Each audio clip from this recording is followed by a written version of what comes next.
Au nom du Père, du Fils et du Saint-Esprit. Aujourd'hui, à la divine liturgie, nous lisons l'évangile du Fils prodigue, l'évangile de Luc, chapitre 15, à partir du verset 11.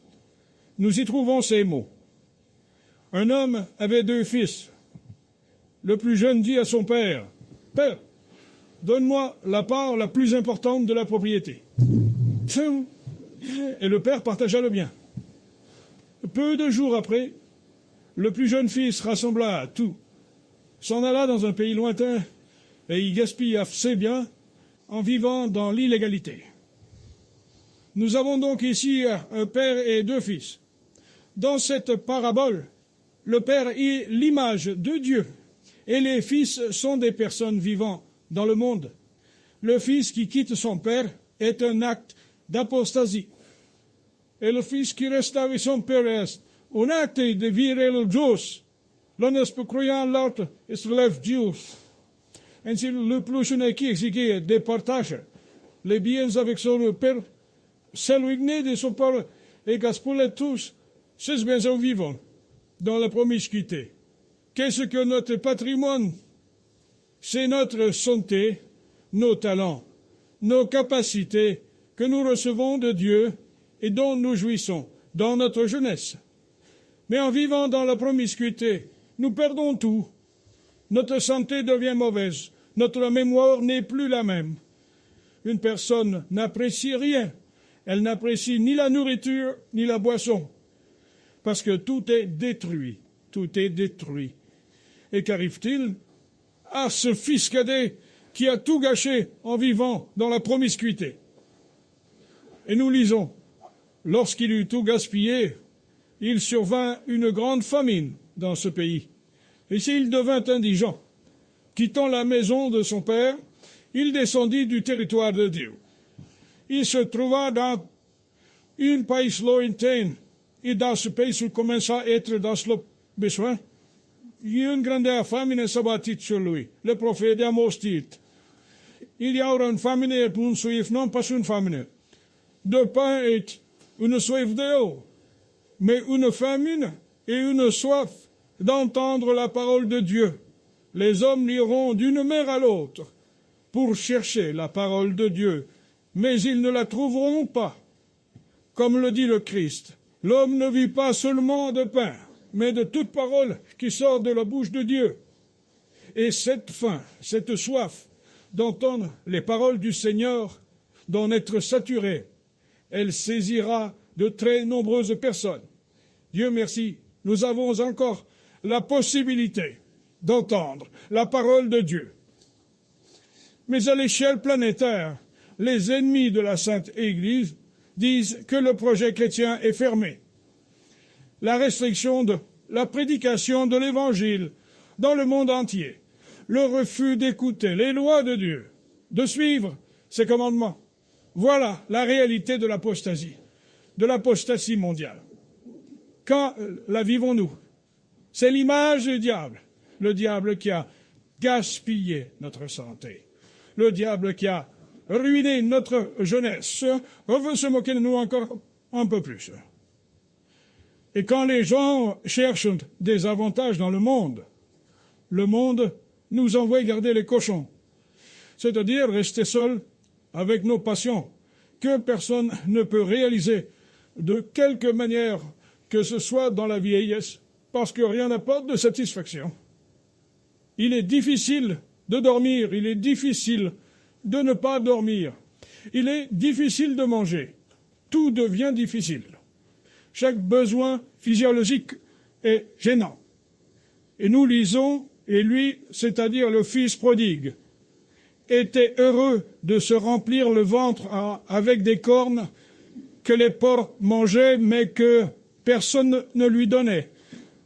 C'est-à-dire que lorsque le démon épuise tout ce que nous avons, il commence à nous tourmenter. Car les démons ne font pas de prisonniers. Eux qui s'en sont pris un homme, ils veulent l'exterminer jusqu'au bout. Et donc, ce fils prodigue, il ne pouvait même pas manger comme les cochons mangeaient, et il avait besoin de nourriture. ce que nous lisons ensuite. Mais quand il revint à lui, il se dit, « Combien de mercenaires de mon père débordent de pain, et moi, je meurs de faim. » Il se souvint de ce qu'il y avait de bon dans la maison de son père, quand il vivait dans l'obéissance à son père. Et il vit que même les mercenaires de la maison de son père vivaient bien nourris et heureux. Et ce n'est pas un mercenaire, c'est un fils. « Je me lèverai, dit-il, j'irai vers mon père et je lui dirai, « Père, j'ai péché contre le ciel et devant toi, et je ne suis plus digne d'être appelé ton fils.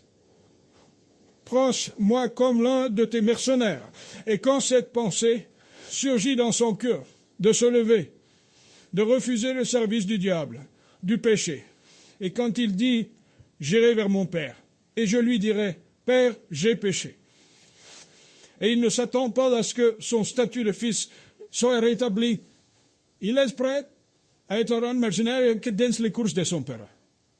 Plus loin que nous les sons, il s'éleva et alla vers son père. Comme il était encore loin, son père est vite. Nous nous représentons ça, ce fils a prodigué allant vers son père. Et il n'a pas l'intention de restaurer son statut de fils. Il veut être au moins un mercenaire, mais il n'est sûr de rien. Il n'est pas sûr que son père l'acceptera à nouveau, qu'il connaîtra la joie de la communion avec Dieu et en Dieu. Il est inquiet, il est anxieux. Et voici que nous trouvons les mots, et tandis qu'il était encore loin, c'est-à-dire encore loin de son père l'a vu. Dieu nous voit, vous et moi. Dieu voit ton cœur et mon cœur. Il voit le cœur de chaque homme, et chacun lui est cher comme un fils, comme son enfant. Car notre Dieu, le Dieu chrétien, c'est l'amour.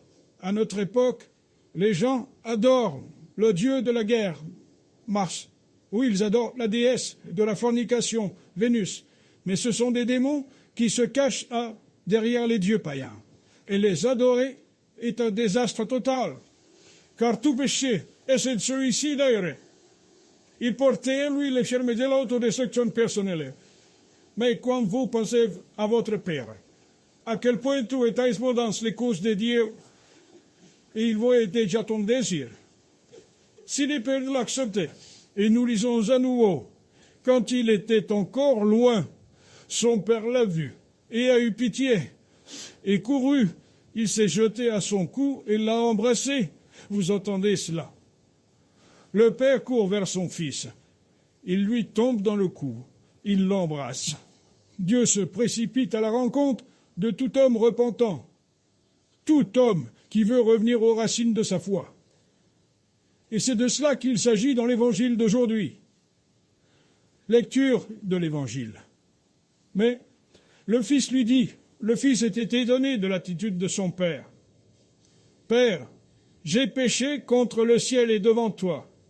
Je ne suis plus digne d'être appelé ton fils. » Le père dit à ses serviteurs, « Apportez les plus beaux vêtements et habille-le, donne-lui un anneau à la main et des chaussures pour ses pieds. Apportez un veau gras et égorgez-le. Mangeons et réjouissons-nous, car mon fils était mort et il est revenu à la vie, perdu et retrouvé. » Et ils commencèrent à se réjouir. En vérité, comme le dit le Christ, il y a plus de joie au ciel pour un pécheur repenti que pour 99 justes. Soyons joyeux lorsque nous rencontrons la miséricorde de Dieu, lorsqu'il nous rend notre dignité, car tous sont baptisés et oints. C'est un sacerdoce royal, et Dieu ne vous accepte plus. Comme le Fils prodigue, il répand la grâce sur vous, et toi tu es roi et prêtre par grâce. Tu lui es cher, comme l'a enseigné saint Anzaltus. Si toi, pécheur, tu vivais seul sur terre, pour ton seul bien, le Christ serait descendu sur terre et mourrait sur la croix. C'est le prix à payer. Chaque âme humaine, Dieu imprègne toute sa création. La Bible dit que nous en vivons, nous nous déplaçons et nous existons Parfois, Dieu nous permet de nous éloigner de lui, de tomber dans le péché, de tomber dans l'oubli.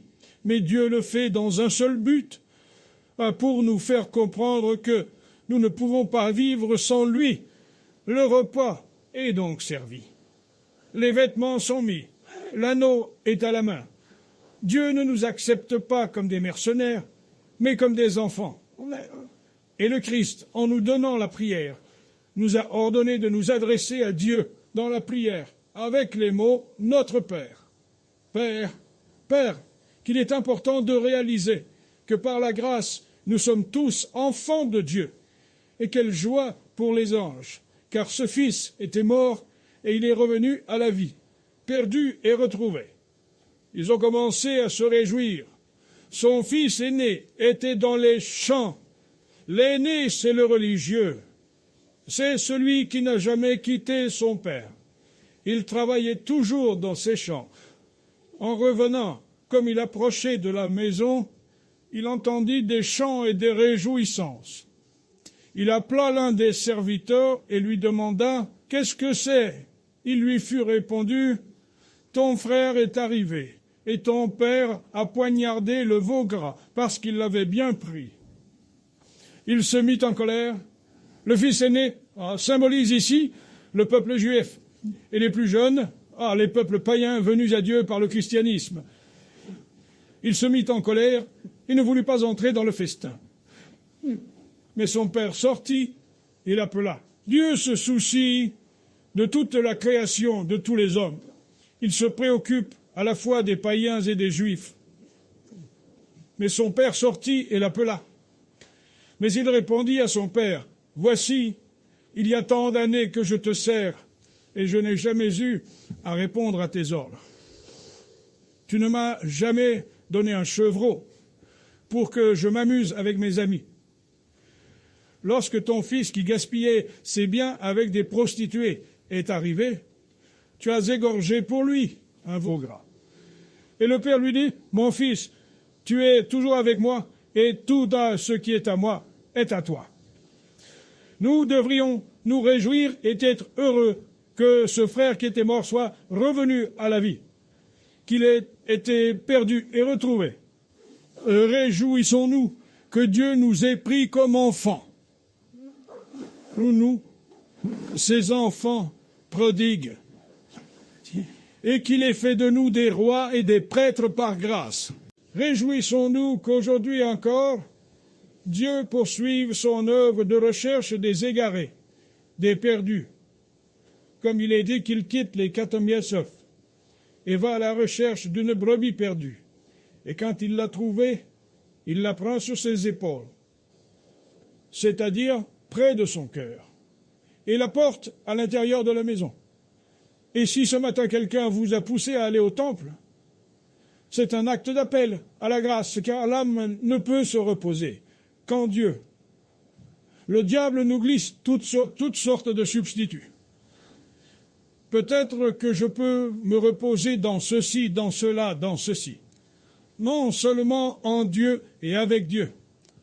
Et la lecture de l'évangile d'aujourd'hui sur le Fils prodigue, qui nous introduit pendant le carême, comme d'autres évangiles similaires, à Zachéa, à Mitoi et pharisiens, et d'autres. C'est un appel à votre conscience et à la mienne pour oser. Il est très important que, même lorsque nous sommes tombés, nous ayons le désir de nous relever. Het is important quand nous disons, je me relèverai vers mon Père, qui est mon springs d'espoir. Je me relèverai et je dirai vers mon Père. Tu es prêt à vos côtés, à s'agiter dans vos bras, à vous embrasser avec un amour indicible et à vous apporter la paix, l'inspiration, la joie et l'allégresse. Bonne fête.